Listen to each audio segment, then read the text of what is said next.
Hi guys, and welcome back to another Gab's cryptocurrency video where we trade by data and not by hype. And today, we'll be talking about bullish and bearish divergences.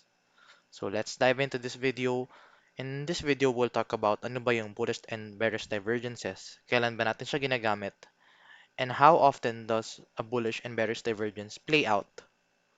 So we'll dive into different time frames. We'll look at different historical data on how did the previous bullish and bearish divergences plays out in the market, and alamin din natin kung how often does this happen or how long will this one play out. Kung gaano katlayo ba yung aabutin ng ating target and ganong ka-short ba ating aabutin. So yeah, I hope you all guys are having a good Friday, and I hope na itong next lesson ay makatulong sa inyong trading. So let's first understanding what is a bullish and bearish divergences. So most of the time, ang bullish and bearish divergences ay makikita mo at the RSI. So RSI means Relative Strength Index, and para ma-open mo to, kailangan mo lang i-search sa indicator ang RSI. So you could actually search this using any trading platform. Pwede mo siya gamitin sa Binance charts or TradingView chart, or kahit sa app meron din dong RSI. Kahit anong RSI is applicable. So you just have to open the RSI, and then once you now have the RSI, ang basic concept kasi ni RSI is if below 30, the the asset is very oversold. So meaning wala masyadong bumili or sobrang hina ng asset na yon. So in that case, that's a good buying opportunity. So if it's below 30, remember, if it's below 30, that's a good buy opportunity. Pero if it's above 70, ibig sabihin nun overbought si RSI. So that's a good selling opportunity. So below 30, that's a good buy. Above 70, that's a good sell. So yun yung basic concept ni RSI. So ngayon, let's try to understand naman ano yung iba't ibang strategies na ginagamit sa RSI. One of the best strategy na aking laging fina-follow is the bullish and bearish divergences. So yun yung sinabi ko dito sa title ng video, bullish and bearish divergences. So normally, ang divergence is happening the when the price is, for example, pag hinahanap natin is bearish divergence or bullish muna. Sige. Ang bullish divergence, ang price niya ay pababa, nagde-decline, meaning bumababa yung ating price. So makita mo dito, Bitcoin went down from 35K to 34K. Nagde-decline yung price. Pero when you are going to look at the RSI, si RSI ay nag-increase or tumataas. Meaning, nagkakaroon ng strength kay RSI. Hence, this is what you call a bullish divergence. In this case, what would happen is magkakaroon tayo ng trend to the upside. So, if we saw this similar movement, only then we are going to see a trend reversal to the upside. Now, ano ba yung opposite nito? Ang opposite niya is a bearish divergences. So, of course, kabaliktaran niya lang yun. So, ang bearish divergence naman is the price is increasing, meaning yung asset natin, yung value niya, tumataas. So, as seen here, Bitcoin was 39K, pero mapapansin mo tumaas siya, naging 40K. So, that means tumataas ang asset natin, yung value niya. Pero if you're going to look at the RSI, the strength, yung strength ng ating coin ay nagde-decline. So, increasing price, declining RSI, that would indicate a trend reversal to the downside, and that's called a bearish divergence. So, ayun lang yun guys, basically. So, meron tayong, yung kanina, bullish divergence, declining price, increasing RSI, hence a trend reversal to the upside.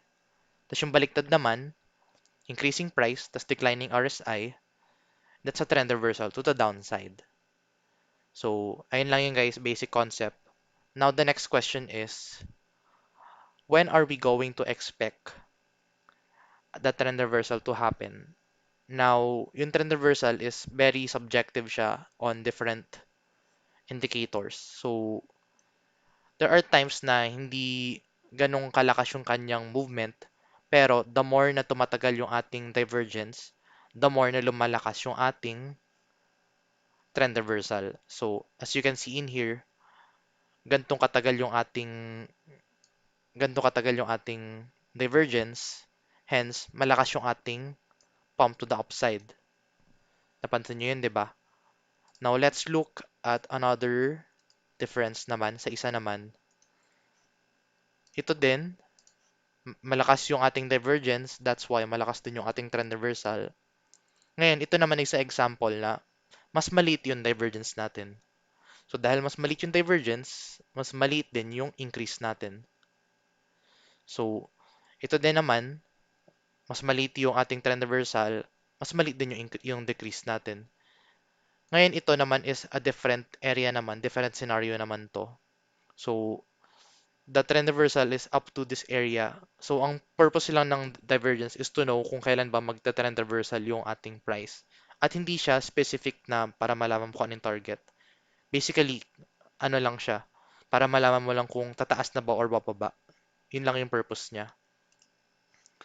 So, yeah, yun yung isang example niya for kung kailan ba siya tataas. Depende kung ganong kalaki ang ating divergence. So, the more na mas malaki ang divergence, the more na mas malakas ang trend reversal. The more na mas mahina ang divergence, the more na mas mahina ang trend reversal. Now, I'm seeing a question. Is it possible for a divergence to not play out? Yes, it's possible. So, let's try to look an example. Uh, Usually kasi, that would not play out if there are a lot of opposite indicators happening. So, kunyari, nag-form tayo ng bullish divergence, pero at the same time, si MACD, si moving average, EMA, lahat sila ay hindi nagtutugma dun sa kanyang bullish divergence. That could not still play out. So, of course, confluence pa din ang kailangan mo if you're going to look for a divergence. But yeah, this is a good example. Kung titingnan mo to, maganda tingnan na in conjunction sa pagtingin ng RSI is yung MACD. Kaya kita mo naka-open yung MACD ko, di ba? So, kita mo, bullish divergence, RSI is below, MACD is below. That's why trend reversal to the upside. Ito naman, bearish divergence, MACD is crossing, increasing price, hence a trend reversal to the downside. So, ganun lang siya. Ito din, kita mo, MACD is below, bullish divergence, hence a trend reversal to the upside. And then ito naman, mas maliit, a trend reversal to the downside. Ngayon, are we possibly seeing a latest trend reversal? So let's try to look at the latest price action. So sa ngayon, ang RSI niya is somewhat, actually ito incomplete pa to kasi kailangan niya magkaroon ng candle close muna dito na ganyang kataas yung RSI at the same time, nag-decline yung price. So, kailangan mo palagi ng confirmation kung ito na ba ay divergence. Pero sa ngayon, since open pa yung candle, hindi mo pa masasabi kung divergence na ba yan. Since yan pa lang yung first declining price natin from this area. Pero, ayan o, first declining price. Pero hindi pa siya ganong kahalata. So, mahirap pa sabihin kung confirmed na divergence na to. But if you're going to look at the 15-minute time frame, it's actually forming to be a divergence na for the 15-minute time frame. So, kung ano yung maging close nitong hourly candle dito, hopefully, yun yung magiging lowest point ng latest bullish divergence natin. So, let's hope for this to close out ng mas lower. So, ang target natin dito is mas mababang price para masabi nating divergence siya.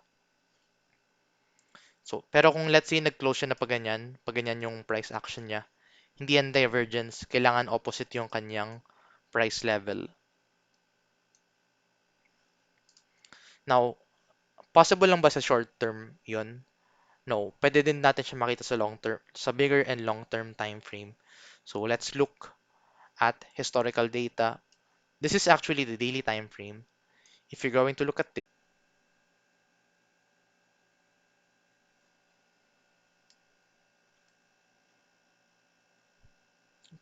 so can everyone see the live again? Nawala siya ng saglit.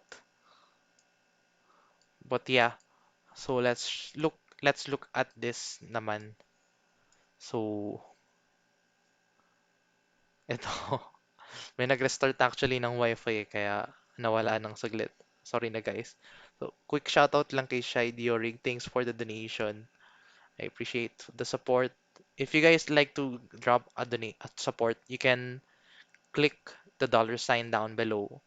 So you can leave some support for this channel. If you like the things that I'm doing in here, yeah, you may do so.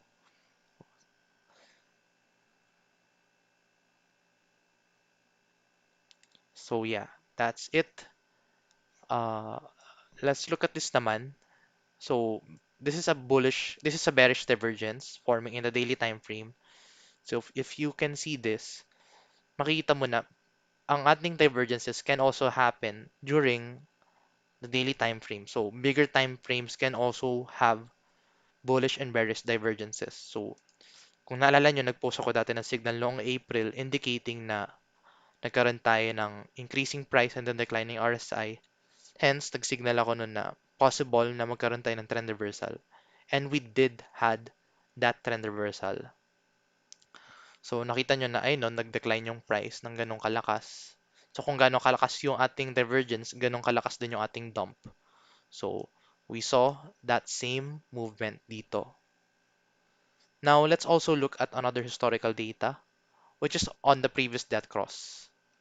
So, sa previous death cross naman natin, if you're going to look at this closely, nagkaroon din tayo ng bullish divergence. So, bullish divergence indicating a trend reversal to the upside. And then, ayan no, increasing RSI. That's why we saw this very big candle ng pataas kasi that's a trend reversal to the upside. At kung ganong kalaki yung ating divergence, ganong kalaki din yung ating ipapump. So, ayun, nakita mo, ganyang kalaki ating divergence for the daily time frame. So, ganong kalakas din yung pinump natin for this movement. Ngayon sa ating latest death cross, may nangyari bang ganon? So, let's try to look at this. So, right now, we are seeing this declining price. Ako prefer ko guys, if you're going to look at divergence, mas okay na tingnan yung candle to candle, hindi yung wick. But you could also use the wicks if some points kung mas nagmamatter siya sa wick. Pero ako gusto ko candle to candle kasi mas accurate yung candle to candle. And then ito, meron din tayong increasing RSI, declining price. Hence, nagkaroon tayo ng trend reversal to the upside. So, ayun yung ating trend reversal. Oh. Though, I'm not sure kung yan na ba yung talagang trend reversal niya. It's possible na ito na yung trend reversal niya. Masyadong malakas yung bears, pero yeah, nakuha naman natin yung trend reversal ng bullish divergence na to. Pero it's still possible na baka mag-play up pa siya to the upside. Kasi, for me, to be honest, medyo mahina pa tong bullish divergence na to para masabing tapos na yung pump. Pero yeah, possible na ito na yung pump. And it's also more likely na baka tumaas pa kasi medyo mahina yung effect nitong bullish divergence ngayon. Dapat, kung historically titingnan, kung ganong kalakas yung minove ng divergence na yan, ganong kalakas usually ang kanyang trend reversal. So yeah, that's bullish and bearish divergence. So, I hope na nakatulong sa inyo yan. If you like to use that in your trading, you can also use that. Kasi, ang laking tulong niya, especially if you're going to follow this in the short term. The best thing to look for during a pump and dump is a divergence kasi that would indicate na yun na yung start ng trend reversal. So right now, mukhang possible na trend na possible na ito ay isang bullish divergence. Pero parang maliit kasi siya eh, para mo consider na bullish divergence. Pero kanina nagkaroon tayo ng short-term bullish divergence to. Kung titingnan mo to, ito guys, bullish divergence to in the very short term. Ito yung pinost ko kanina na nagkaroon tayo ng rising wedge, a falling wedge pala. Not sure kung ito yun or ito. Pero alam ko somewhere like this. Pero yeah. And then, ayun nga, nagkaroon tayo ng very short-term bullish divergence. So, ayan, nagkaroon tayo ng pump to the upside. So, ayun no, makita mo na bullish divergence siya. Pero masyado siyang mahina kasi nasa smaller time frame tayo. Tandaan nyo, mas malakas ang divergence kung nasa bigger time frame tayo. So, smaller time frame, mas mahina ang trend reversal. Yun yung kanina ko pa sinasabi.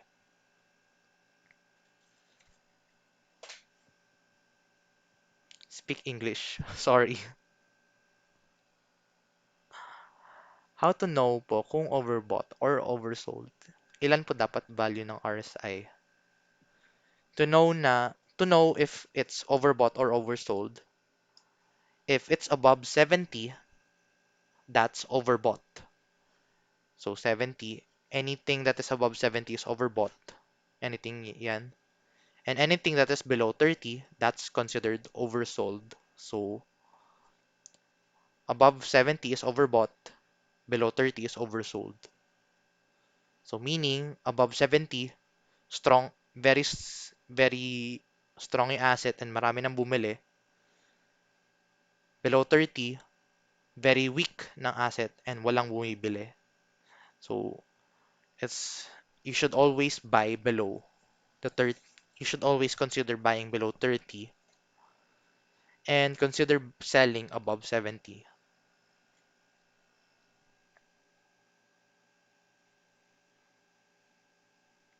Possible na ba yung debt cross this coming weekend, this coming week, Sir Gab? Let's look. For me, yeah, very inevitable na niya. Kasi, ayan no. Not sure kung this week or possibly early next week. Kasi kung if you're going to look at this, it's very close. So, we are going to have the debt cross anytime soon. Hopefully, someone will try to pump this, just like the previous debt cross.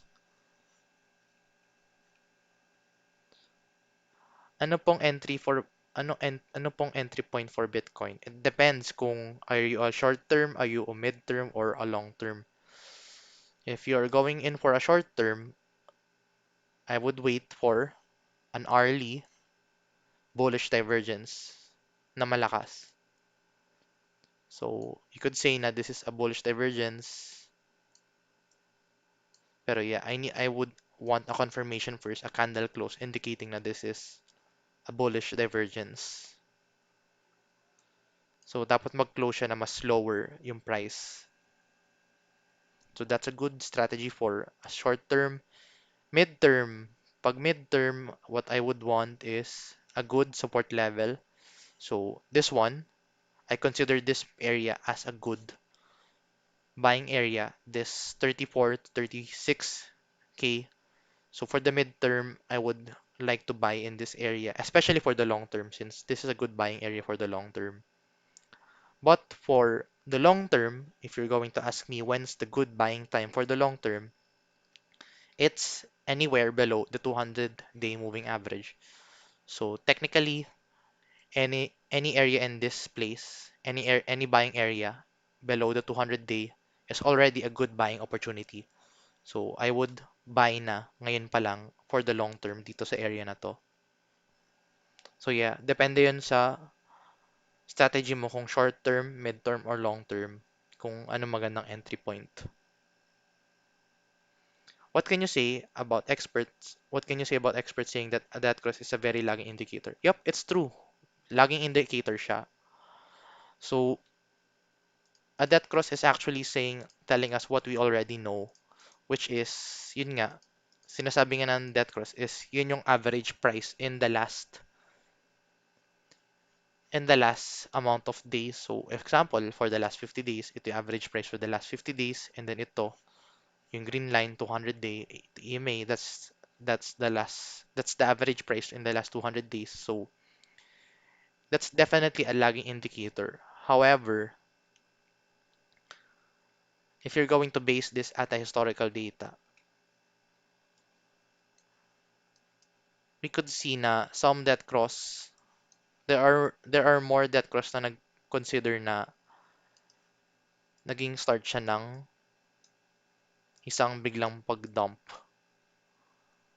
So, yeah, kaya maraming natatakot sa debt cross kasi in historical data, nagkaroon siya ng dump talaga.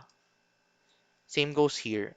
Itong smaller debt cross, nagkaroon ng debt cross, nag-dump pa din. Let's look at more historical data.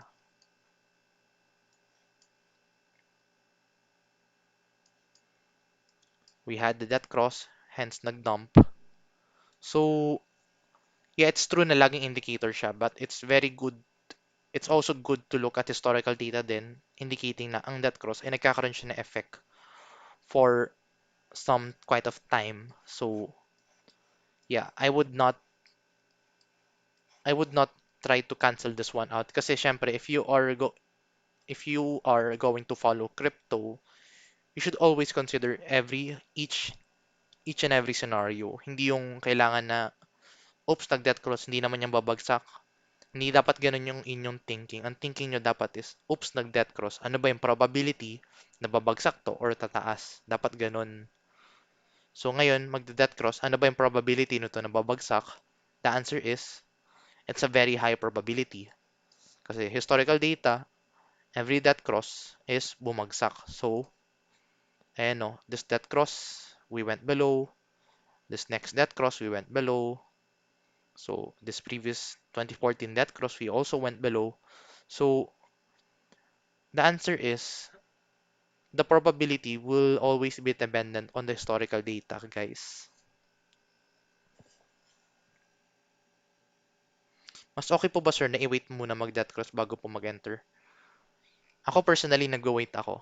Gusto ko makita muna effect ng death cross bago ako mag-enter ng malaki. Pero ngayon, ngayon pa lang may position na ako. Kasi, tandaan nyo guys, in crypto, you need to consider every possibilities and probability. So, ngayon, high probability tayo na magkaroon ng death cross. Pero meron pa ding maliit na probability na baka mag-pump pa din kasi historical data suggests na nagkaroon pa din tayo ng pump at one point in time during a death cross. So that's why nagpo-position pa din ako ngayon regardless kung magde-death cross or hindi. Kasi may probability pa din siya na tumaas.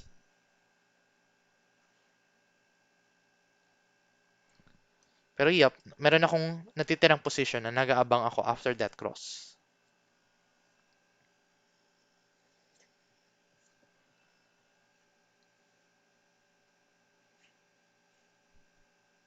So guys, if you want to drop down your support, you can click the dollar sign down below to leave some donations for this live. But yeah, let's try to go back at our short time frame. So ngayon patapos na yung ating early time frame. So abangan natin to. Sir, sir, sa Ethereum, same lang sa BTC. It's actually almost the same. Kasi if you're going to look at this, you can also see those bullish and bearish divergences then. So let's try to look at this chart.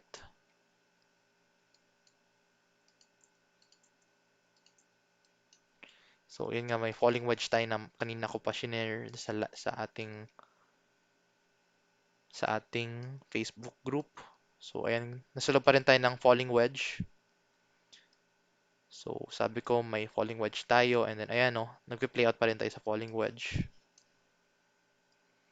So right now we are also seeing this declining price pero increasing yung RSI natin, indicating na that's a bullish divergence. Pero we need to have a candle confirmation dito kung ano ba yung magiging close niya. If it's lower or higher. Kasi kung higher pa siya, I believe na of that's not the end of the divergence. So it needs to go lower in order to consider that a divergence, and then the RSI must go higher. What's the lowest price for the debt cross? That's a good question. Sige. What's the lowest price for the debt cross? So let's look at historical data. So let's look at the previous debt cross. So this is the most similar debt cross na ating fina-follow ngayon. Kasi ito, yung previous debt cross, nagkaroon tayo ng multiple retests.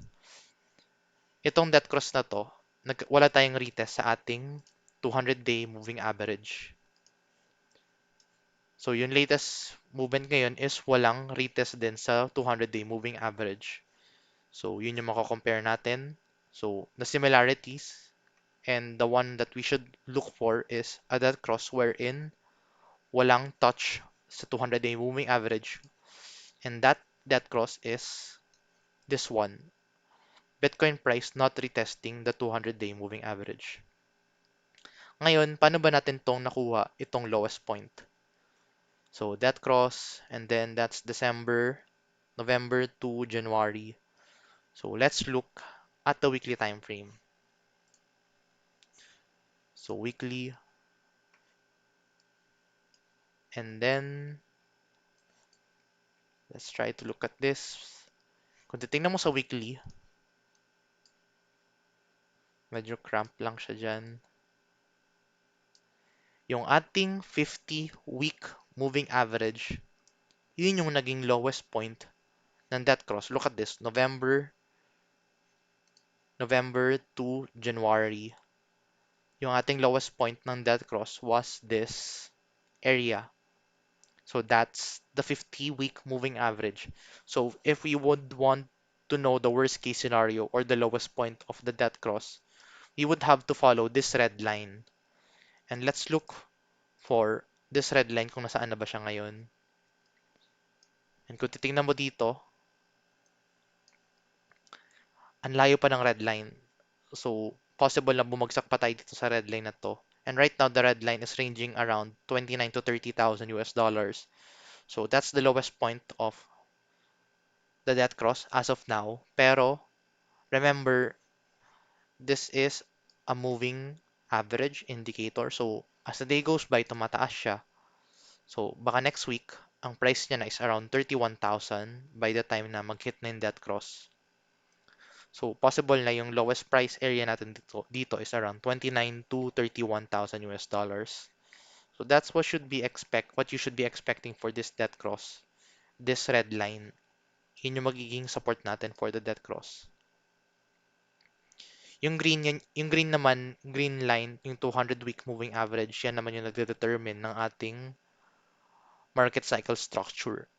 If na-break si 200-week moving average, that is bad for the whole crypto itself kasi historically never pa na-break itong 200-week moving average.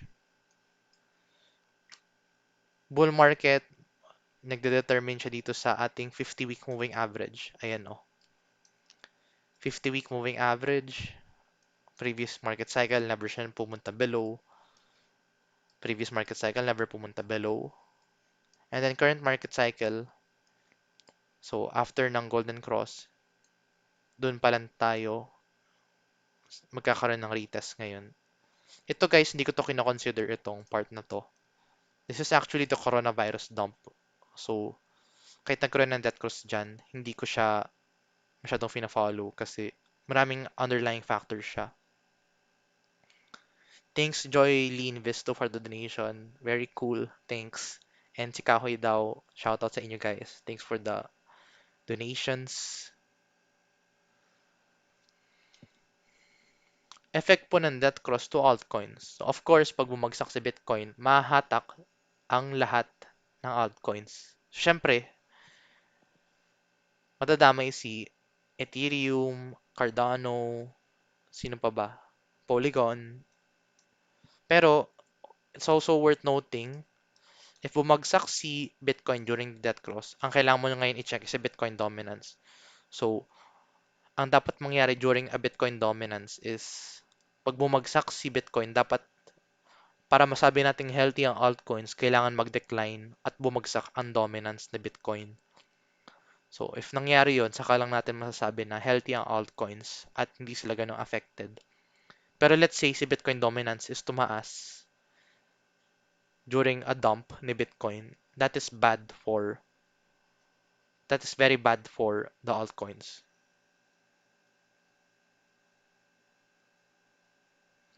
Thank you, sir. Madami kasi natatakot sa death cross. Pag na-open yung gantong discussion, automatic dump ang nasa isip, which for me is false because death cross happened due to prior price dump.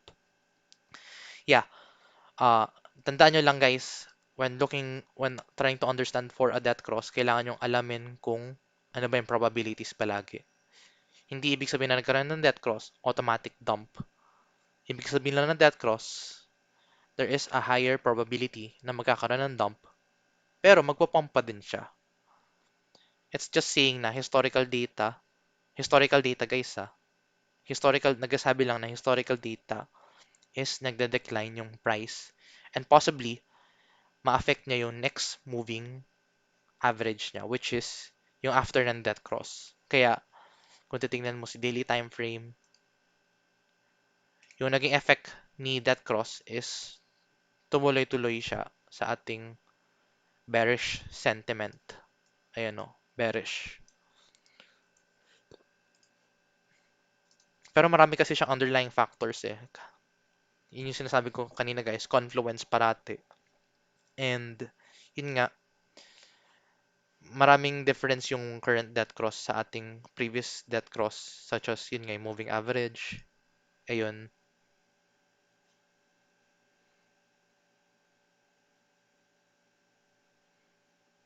Sir, best setting for RSI for the midterm trade. Actually, ito lang. Yung ginagamit ko yung RSI 14. Yun lang. Wala nang iba. So, RSI 14, that's good to go.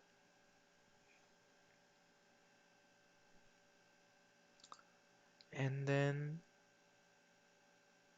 sir, palagi po ako nanonood sa live nyo. Pa-support naman po sa channel ko. Sure. Daanan ko yung channel nyo. Akit pa ba si sa 39K, si BTC, tama ba? Tama ba yung tanong? But yeah, I believe so akit pa yun, pero I'm not sure kung ngayon siya aakyat. Hope baka soon pa, or baka hindi pa ngayon. So ayun, nag-close na pala yung early candle. So ito yung sinasabi natin guys, kailangan natin magkaroon ng declining price para masabi nating bullish divergence. So dapat mag-decline yung price, tapos dapat tumataas yung RSI. So sa ngayon, so far, nagde-decline yung price pero medyo mahina yung pag-decline niya unlike sa previous level. Ito kasi sobrang steep oh. Kung i-compare mo siya dito, hindi siya ganun ka-steep. So sa ngayon, medyo mahirap yung divergence niya. Pero so far naman, nagkakaroon ng increasing RSI pero hindi siya ganun ka-steep unlike sa previous divergences. So the more na mas clear to, the more na mas malakas yung drop, tapos the more na tumataas yung RSI, that's a good divergence.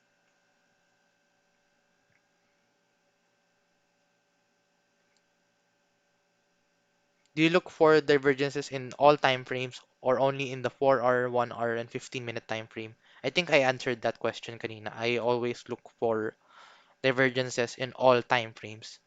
Kasi yun nga, ito, daily time frame, bearish divergence. That's why we had that declining price. Bullish divergence. That's why we had this midterm pump. So yun yung nangyaring sa midterm pump na yun. So if you're going to look at this, we also had that same bullish divergence inside of a bigger bullish divergence. So that's possible.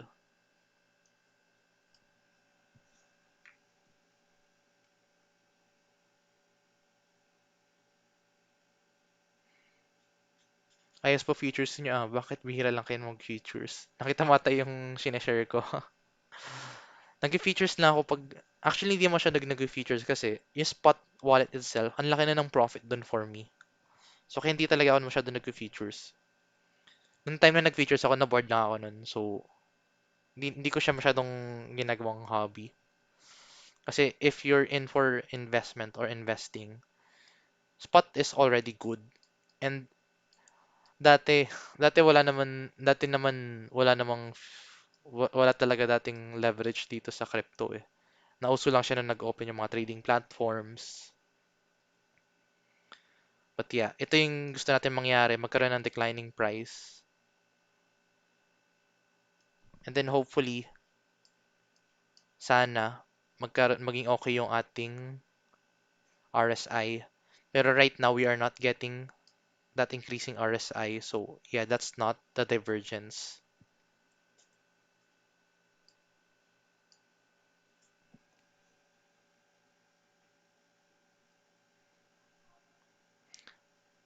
So remember na hindi ako nagpo-promote ng futures. Masasabi ko lang sa futures, if experienced trader ka at magaling ka na mag-TA at gamay mo na yung movement ng market, saka ka lang mag-futures. Pero kung yari newbie ka tapos hindi mo pa gamay yung market, I would not recommend futures, especially for newbies. Spot. Ako, usually spot lang ako ever since 2017. Ganun katagal na ako sa crypto. Tapos, ngayon lang ako nag-futures. Hindi kasi ako masyado nag-futures. Parang, yeah, future is more on gambling than an investment. True. Kaya hindi ako masyado nag-futures talaga. Actually, mas prefer ko yung nagbabay ako sa lower. Ito, buy ako dito, tapos hintayin ko siya umakyat. Mas masarap yung pakiramdam nun, guys, kasi if you're buying in spot or kung ano man yun, it means that you are holding the asset. It means na ikaw mismo may pag-aari ng asset. Yun yung difference ng futures. In futures, you are betting for the price movement. In spot, you are owning the asset. So, yun yung difference niya, guys.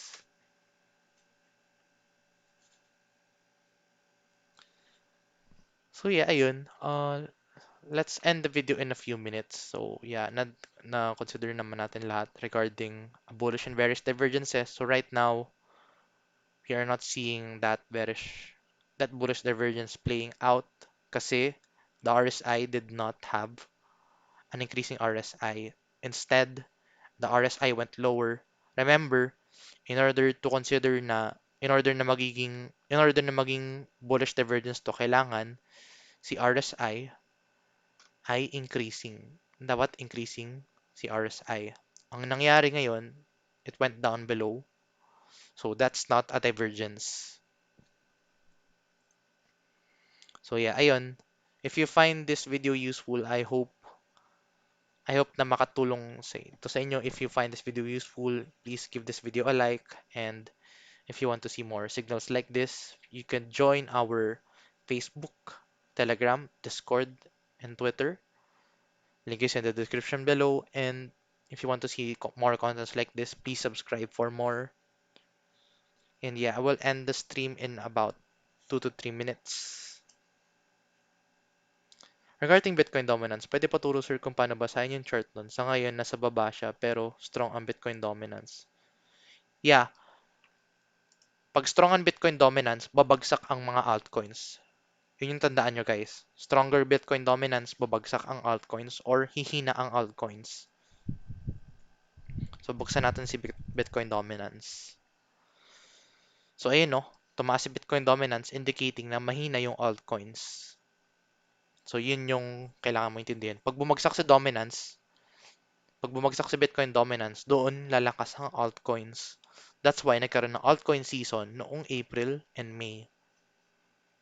And then, nung nag-dump si Bitcoin, bumagsak lalo lahat ng mga altcoins. And this was the effect.